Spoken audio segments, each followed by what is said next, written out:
আহলে হাদিস 1888 সনে মাওলানা মোহাম্মদ হুসাইন বাটালভি নামে একজন ব্যক্তি, তাদের আলেম ইশাআতুস সুন্নাহ নামে তাদের পত্রিকায় বিজ্ঞপ্তি দিয়ে আহলে হাদিস এই নাম প্রচার করে ব্রিটিশ থেকে অনুমোদন নিয়ে নিজেরাই নিজেদের নাম দিয়েছে আহলে হাদিস।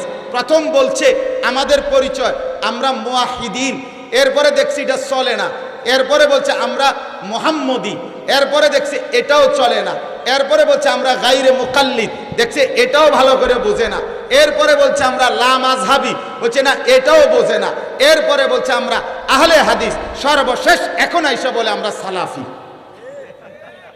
এই যিনি আপনার যেটা লাউ এটাই কদু, বুঝেন নাই কথাটা?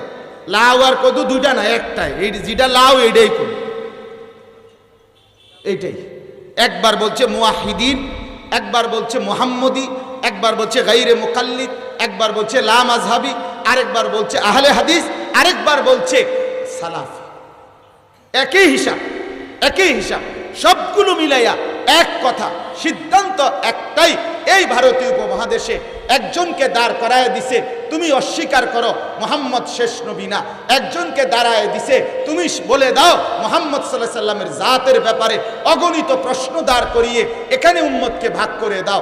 আরেক দলকে বলে দিছে তোমরা মুহাম্মদ রাসূলুল্লাহ সাল্লাল্লাহু আলাইহি সাল্লামের উম্মতের এই সংখ্যাগরিষ্ঠ উপমহাদেশের মুসলমান ইমামে আজম আবু হানিফা রাহমাতুল্লাহ আলাইহির মাযহাবকে অনুসরণ করে কোরআন সুন্নাহর উপরে আমল করে এটার থেকে ইফতিরাক করে দাও।